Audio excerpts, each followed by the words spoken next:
boa tarde. Muito boa tarde a todos. Eu iria aqui também apresentar um pouco um aspecto da identidade da catequese segundo a perspectiva do novo diretório. E tentando ser sucinto, iria dividir esta minha comunicação em duas partes.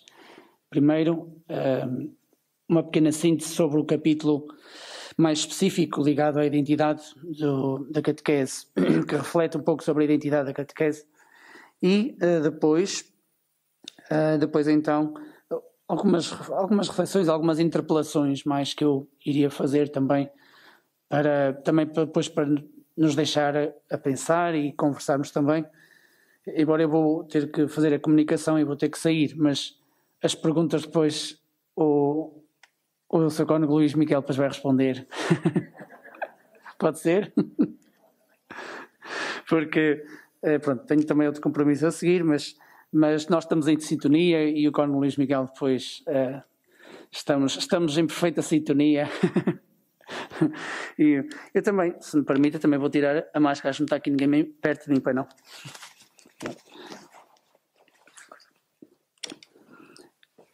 E, então,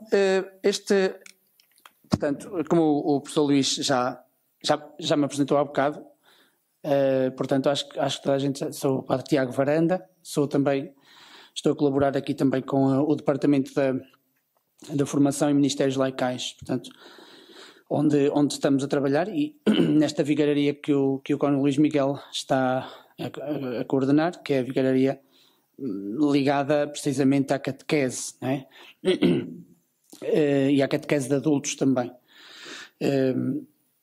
e não só de adultos, em geral, não é? Mas segundo este diretório, precisamente a catequese de adultos é o ponto de referência principal de qualquer forma de catequese, não é?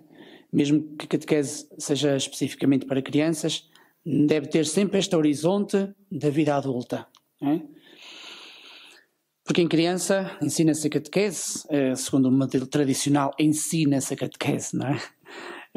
Mas ela é para ser vivida, é para ajudar a viver a fé.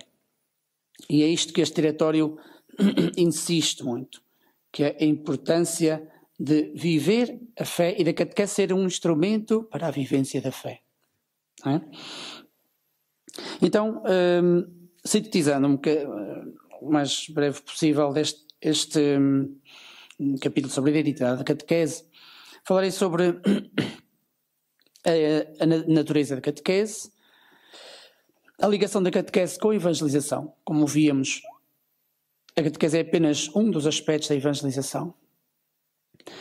A sua finalidade, as suas tarefas e as suas fontes em que se inspira. Quanto à natureza, há duas realidades que são aqui abordadas que são fundamentais para a catequese, que é o carigma e a inspiração catecumenal.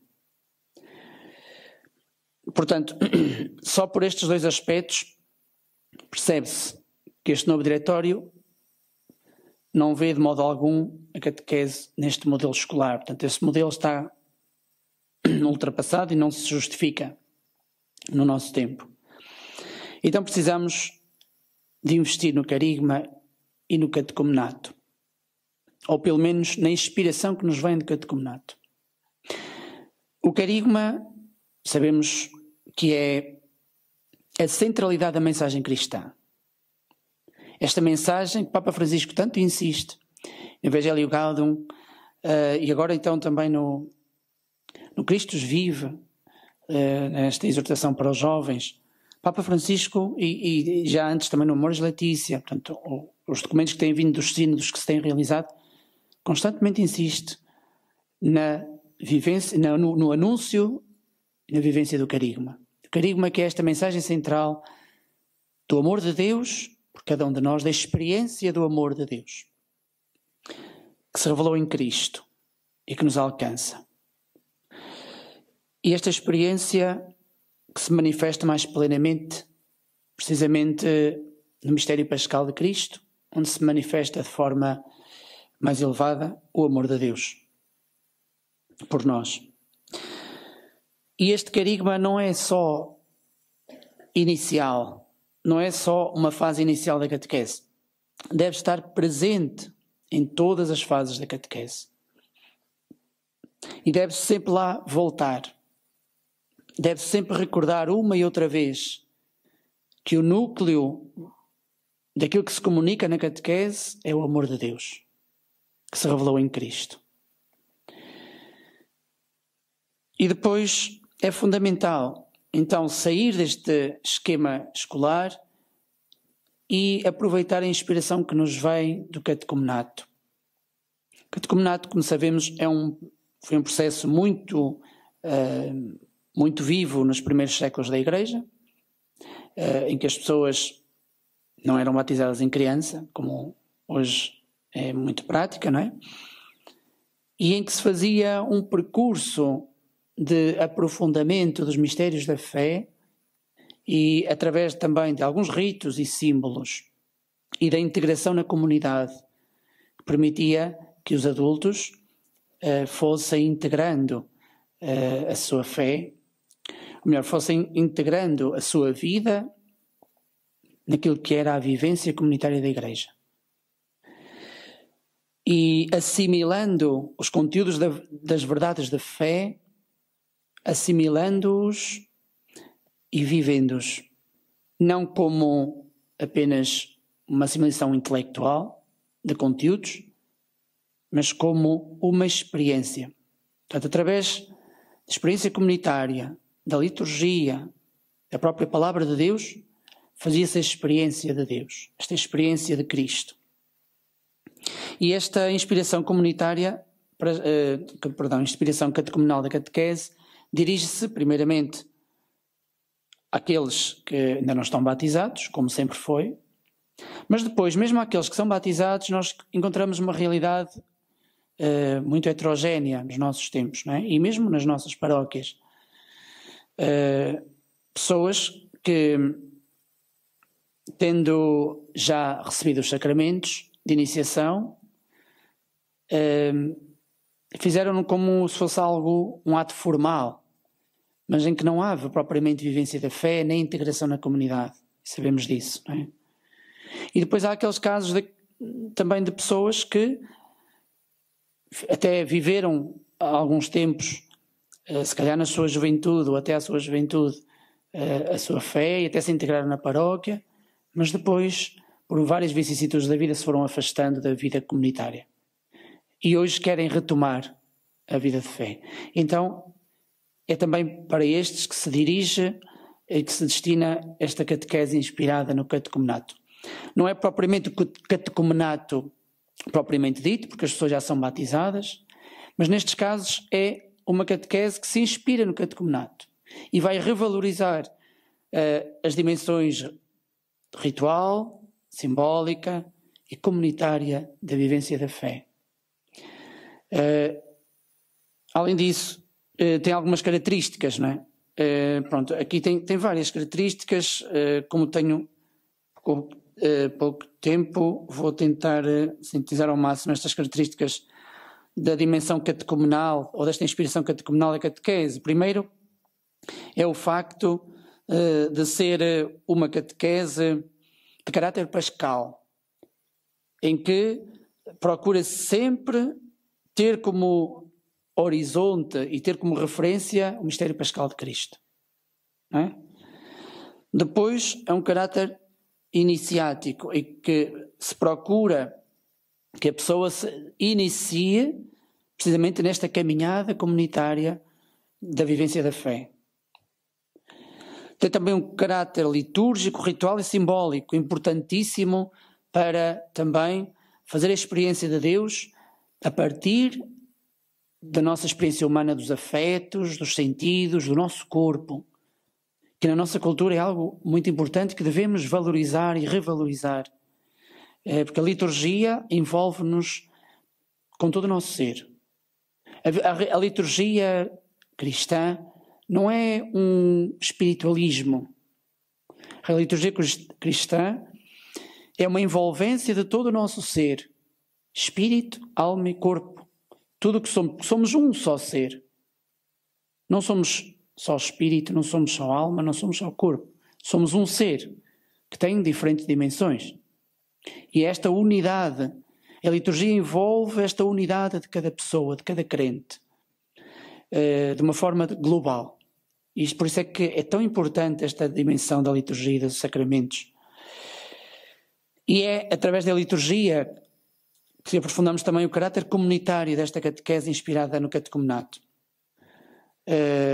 Portanto, mas ultrapassa o caráter comunitário. A liturgia é um dos pontos de integração na comunidade, como dizíamos há bocado, mas não é só. Portanto, a missa é se calhar um dos aspectos mais visíveis da manifestação comunitária da fé, mas não é o único, e é preciso que essa integração comunitária, essa vivência comunitária da fé envolva todas as dimensões da nossa vida também, e o nosso compromisso.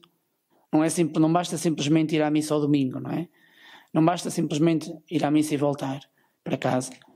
É preciso um compromisso comunitário de todos e aberto a todos. Depois, o caráter de conversão permanente e testemunho. Não basta dizer que acredita em Cristo, não basta dizermos que até sabemos umas coisas sobre a fé.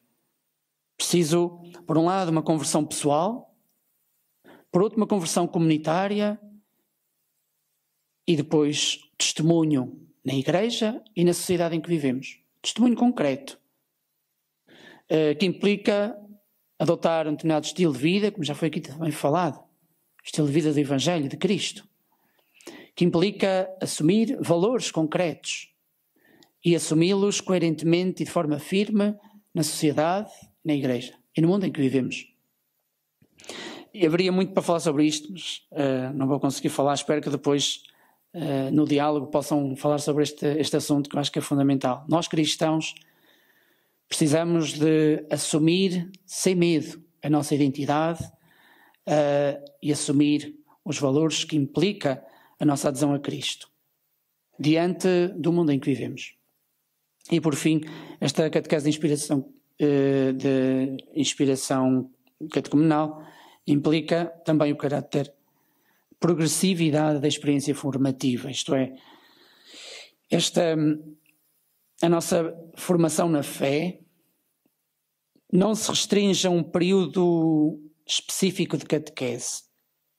É para ser vivido ao longo da vida de forma progressiva, pouco a pouco, por fases, e é preciso termos em conta sempre o ritmo também de cada pessoa, a história de vida e a sua preparação para ir de fase em fase em crescimento na fé.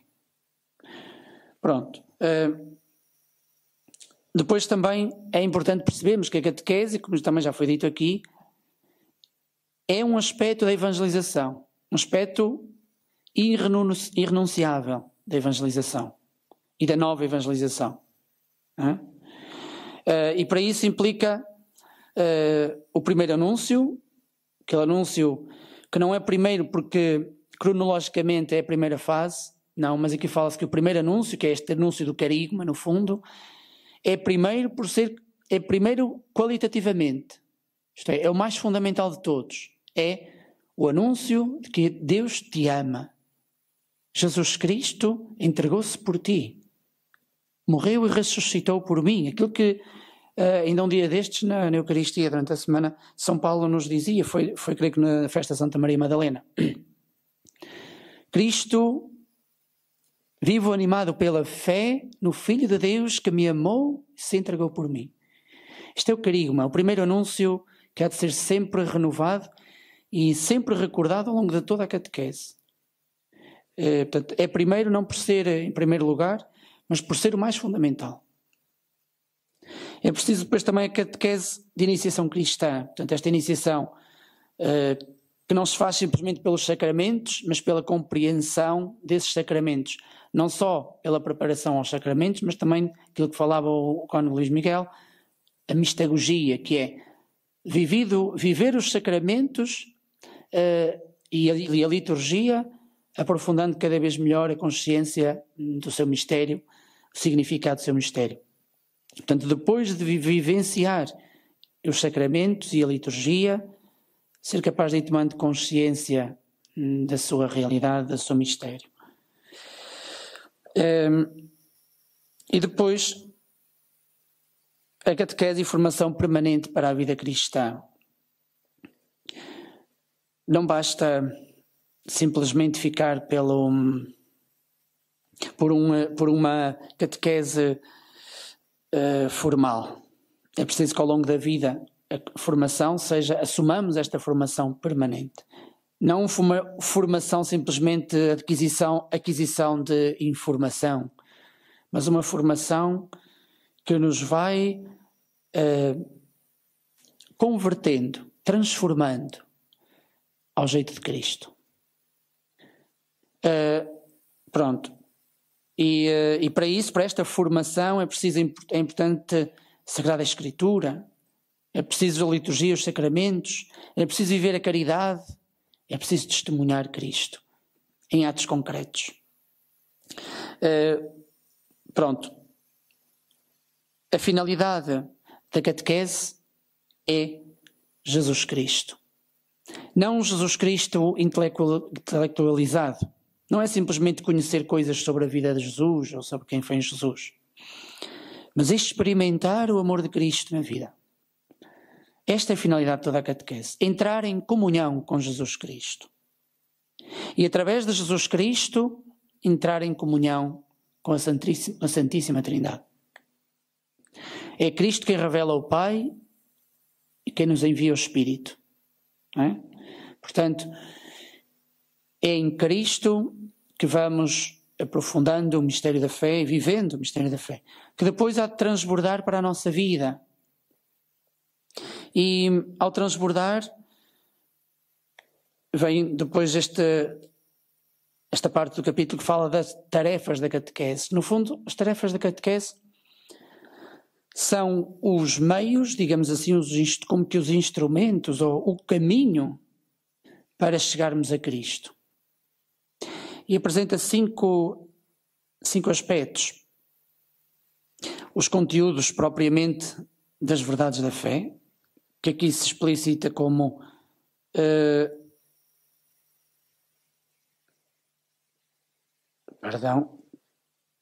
aqui se levar ao conhecimento da fé, isto é, um conhecimento que também é preciso, portanto não basta só a experiência, eu dizia há bocado, não basta dizer conteúdos, não basta a doutrina, é preciso a experiência deste amor de Deus por nós. Mas também a experiência sem pontos de referência concretos torna-se demasiado subjetiva, não é? Então é preciso este conhecimento da fé. É a primeira tarefa da catequese, ajudar ao conhecimento, levar ao conhecimento da fé. Conhecimento das verdades da fé. Mas depois é preciso, que é o segundo passo, iniciar a celebração do mistério, que acontece na liturgia e nos sacramentos. Portanto, é preciso experimentar, não basta conhecer Jesus Cristo, é preciso experimentá-lo nos sacramentos. Depois, outra tarefa da catequese é formar para a vida em Cristo. Isto é, viver coerentemente, segundo o mandamento do amor, que é o mais fundamental de todos os mandamentos. Isto é, viver a caridade, testemunhar Cristo na igreja, na sociedade, no mundo em que vivemos. E a última tarefa da catequese, a outra tarefa da catequese é ensinar a rezar. Porque de facto não há verdadeira experiência em Cristo se não houver oração, este encontro. E a oração não é recitar palavras de cor. A oração é um encontro pessoal com Jesus Cristo. E este encontro pessoal com Jesus Cristo acontece na vida comunitária, que é outra tarefa da catequese, que é introduzir à vida comunitária. Não é? Portanto, é na vida comunitária que a nossa fé se torna autêntica. Como dizia há bocado com o Luís Miguel, é quando nos confrontamos uns com os outros que crescemos na fé. Não há crescimento na fé se não houver vida comunitária. Não pode haver. E ainda que haja conflitos, ainda que haja tensões, mas não podemos fugir a elas. Temos que as enfrentar. Enfrentar não necessariamente à batatada, não é? Mas enfrentar com sabedoria. Pedir pedir ao Espírito Santo o dom da sabedoria, não é? O dom da fortaleza, porque estas coisas desafiam-nos e desafiam a nossa própria fé, não é? Quando às vezes deparamos-nos na igreja, na nossa comunidade, com conflitos que às vezes nos deixam. Às vezes há pessoas que dizem mesmo, abalam a minha fé, não é? Esta situação abala a minha fé. Tem aquela pessoa que está ali na igreja, pois, mas é que eu também não sou perfeito. E se calhar poderia sair eu fazer também aquilo. Não é? Se eu estivesse naquele lugar, se calhar faria igual ou pior. Porque ninguém é perfeito. E é o nosso confronto com os outros que nos ajuda a crescer na fé. E nesta síntese deste capítulo sobre a identidade da catequese, termino com as fontes da catequese. E estas fontes, pronto, são várias, vou enumerar algumas, mas depois têm no diretório, também podem aprofundar, que é a palavra de Deus, presente na Sagrada Escritura e na Sagrada Tradição, que alimenta a catequese. Não pode haver catequese sem palavra de Deus. E a palavra de Deus há de ser buscada na Sagrada Escritura e na Sagrada Tradição. Sagrada Tradição da Igreja, manifestada nos escritos dos Santos Padres, nos escritos, nos tesouros imensos dos Santos Padres, doutores da Igreja e tantos santos que nos deixaram. No magistério, o próprio magistério da Igreja, não é?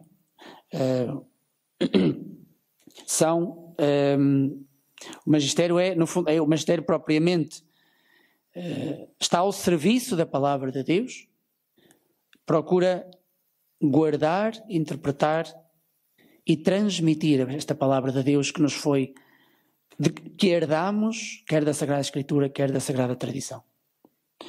Pronto, e depois outras fontes da catequese, a liturgia, os sacramentos, a teologia é importante, e hoje no nosso tempo, sobretudo na nossa cultura ocidental tão racionalista, que muitas vezes até se contrapõe, há gente que quer contrapor a ciência à fé, quando a razão nunca se opõe à fé. A autêntica fé assume a razão e ajuda a desenvolver-se ainda mais. Portanto, a teologia é muito importante na nossa cultura, especialmente. E também a vida dos santos, a própria cultura cristã que se foi desenvolvendo, a beleza, a arte, tudo isto serve para a catequese. E deixo uma pequena reflexão e interpelação para depois também para o vosso diálogo. Depois de fazer esta síntese, portanto, no fundo,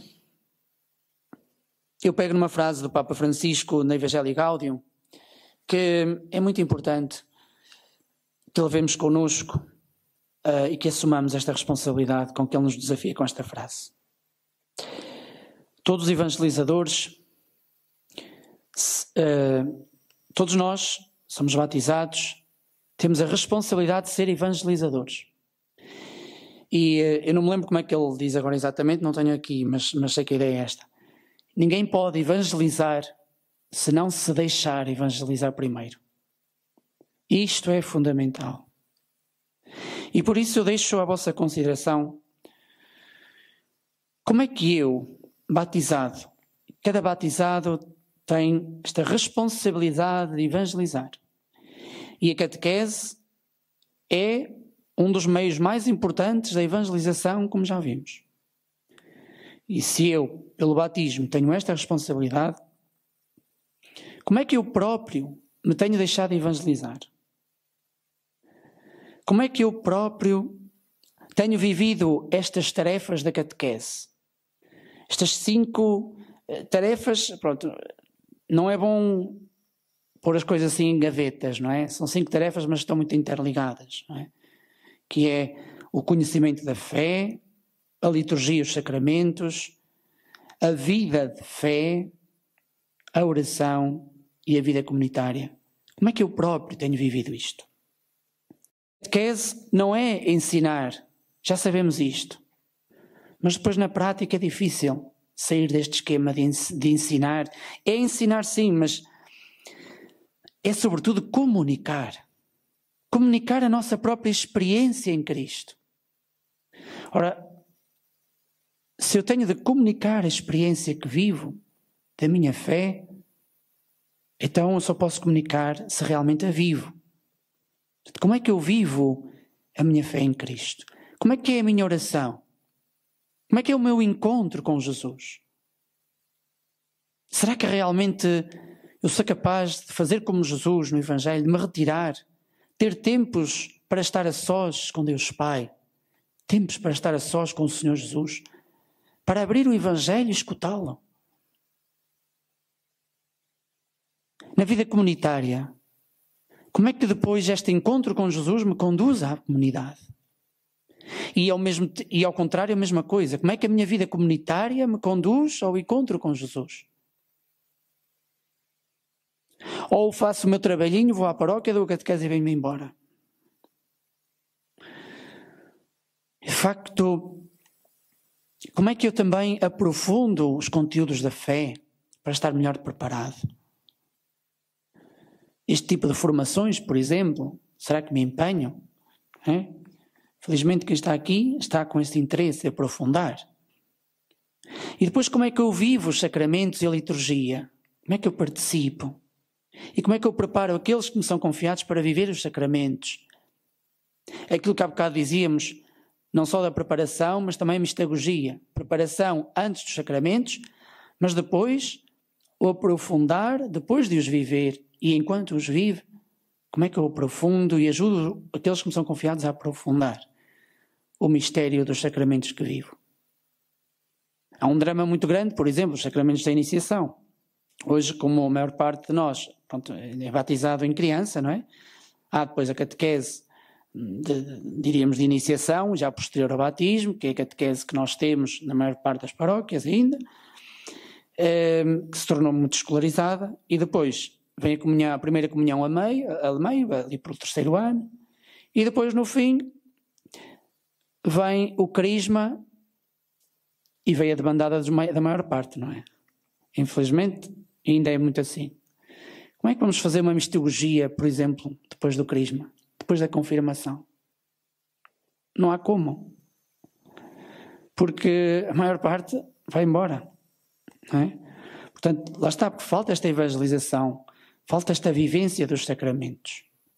Não é? Mas para isso é preciso eu perguntar-me a mim mesmo, como é que eu próprio estou a viver os sacramentos? Há bocado falava-se da importância da penitência e da Eucaristia. Eucaristia, sacramento central de toda a nossa fé. Como é que eu próprio vivo estes sacramentos? O sacramento da penitência e o sacramento da Eucaristia. Como é que eu ajudo aqueles que me são confiados a vivê-los?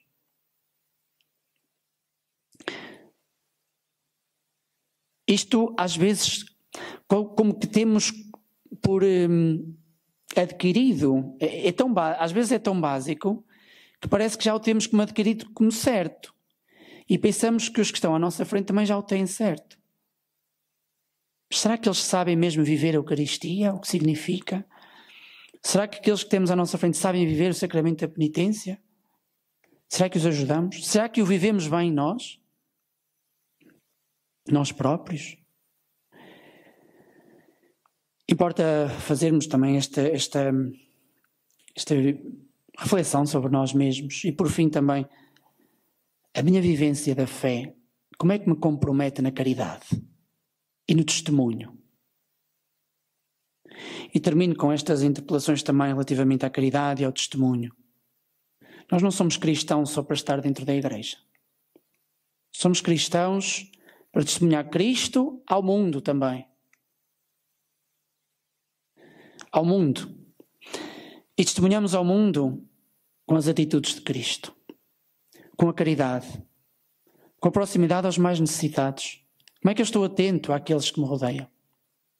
Isto é viver a catequese também. E é, ainda mais, como diz aqui também neste capítulo, é abrir caminho para a catequese também.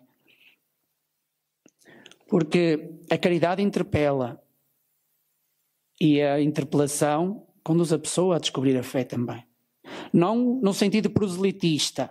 Vamos agora ter caridade, que é para ver se em troca temos mais gente na igreja. Não é isso. A caridade tem que ser gratuita. Mas a caridade abre os corações. Abre os corações.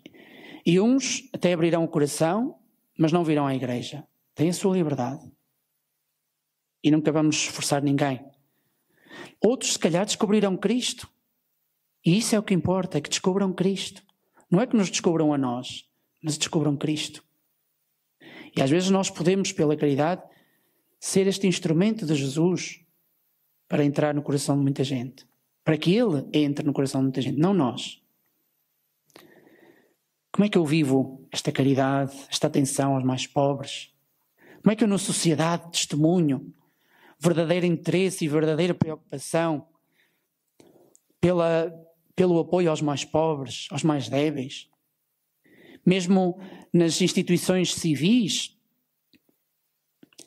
como é que eu colaboro para o apoio aos mais pobres? Como é que eu denuncio injustiças contra os que mais sofrem, contra os indefesos?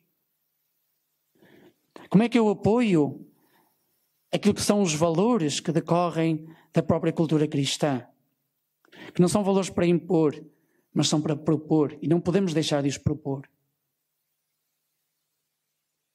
Ou será que também me deixo levar na onda e vou para as redes sociais aplaudir leis injustas contra os que mais sofrem, seja na economia, seja mesmo até leis contra a vida e contra os desígnios de Deus sobre o matrimónio e a família? Sabemos que está aí.